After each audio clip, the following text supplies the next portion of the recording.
Não são só castelos. Tem a crise, lembra? Nos últimos meses, patrões e empregados têm negociado, procuram um acordo para evitar demissões. Nem sempre conseguem. Os sindicatos muitas vezes são contra. Especialistas em trabalho defendem. É hora das reformas. Vamos a São Paulo.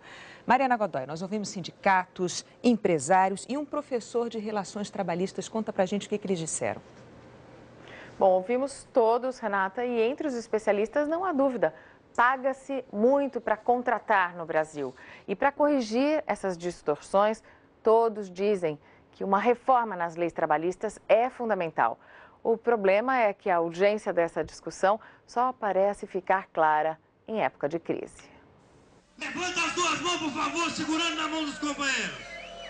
No final da Assembleia, ontem em São Paulo, a maioria dos funcionários dessa metalúrgica concordou com a redução de jornada e salários. 120 demissões foram suspensas. Nós estaremos deixando de receber 18% do nosso salário, né? Estamos perdendo um pouco de cada um, mas para ajudar também a todos aqueles que poderiam estar na rua nesse momento. É mal necessário, nesse momento é o menos ruim que nós temos para estar discutindo aí para evitar as demissões nas empresas, que está se agravando muito. Nesta semana, funcionários de uma fabricante de autopeças em Jacareí, interior de São Paulo, fecharam um acordo semelhante, redução de 20% da jornada de trabalho e do salário. Mas o sindicato, que representa o interesse dos funcionários, não aceita a decisão. E sem esse aval, a proposta não pode ser colocada em prática. O impasse está na Justiça. Nós entendemos que não faz sentido, para enfrentar a crise, a retirada de direitos. Isso significa menos emprego, menos renda, menos consumo e um tiro no pé para o enfrentamento real da crise. Com a crise batendo na porta, empresários e funcionários de vários setores da indústria têm procurado saídas para manter os empregos e garantir a sobrevivência das empresas. Os acordos emergenciais levam especialistas a tocar num assunto antigo, a revisão da lei trabalhista, uma questão discutida há anos por políticos, sindicatos e empresários. O problema não é tirar direitos do trabalhador. O problema é que hoje o que a empresa paga é muito, ou seja, há muitos encargos em cima e o que o trabalhador recebe é pouco. Há muita coisa no meio do caminho, há muita burocracia no meio do caminho. O que nós precisamos é ter mais espaço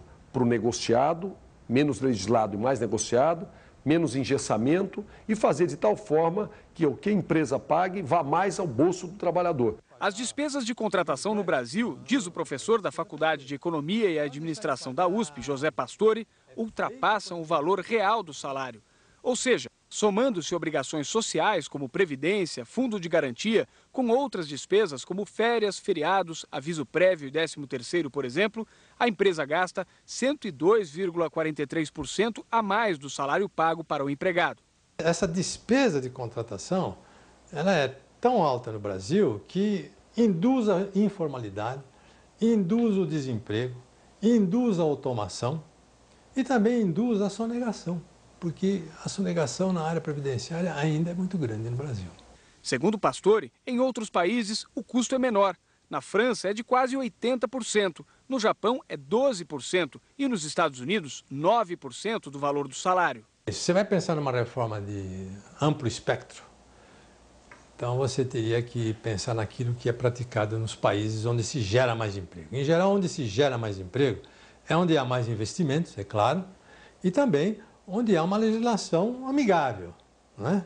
Atraente. Seria a hora de mexer nas leis? O momento agora é começar a fazer a reforma, porque o Brasil não pode parar, não podemos esperar. Existem alternativas onde não precisamos alterar a legislação trabalhista no país. No que diz respeito aos direitos sociais, a CLT, na nossa avaliação, ela deve ser preservada e ampliada. Esta crise que está aí, a maior preocupação nossa é com a preservação do emprego. Então, nesse momento, não temos tempo para pensarmos em discutir, para preservar o emprego, discutir reformas.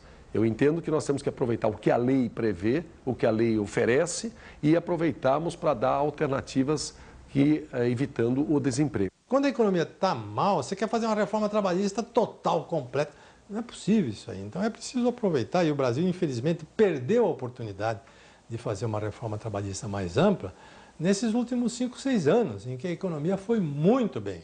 Agora, numa hora da crise, eu acho que é necessário reformar, mas vamos pensar numa reforma parcial, gradual, que não mexa na Constituição, que não se torne politicamente inviável. 5.000 trabalhadores da fábrica de caminhões e ônibus da Mercedes-Benz em São Bernardo do Campo entram em férias coletivas de 23 de fevereiro a 4 de março. E outros 1.000 funcionários saem em férias normais. Segundo a empresa, essa parada vai servir para ajustar o nível de produção à demanda, Renata. Mariana, o número de empresas que estão dando férias coletivas por causa da crise só aumenta desde o final do ano passado. E um outro exemplo foi a montadora General Motors essa semana lá em São José dos Campos.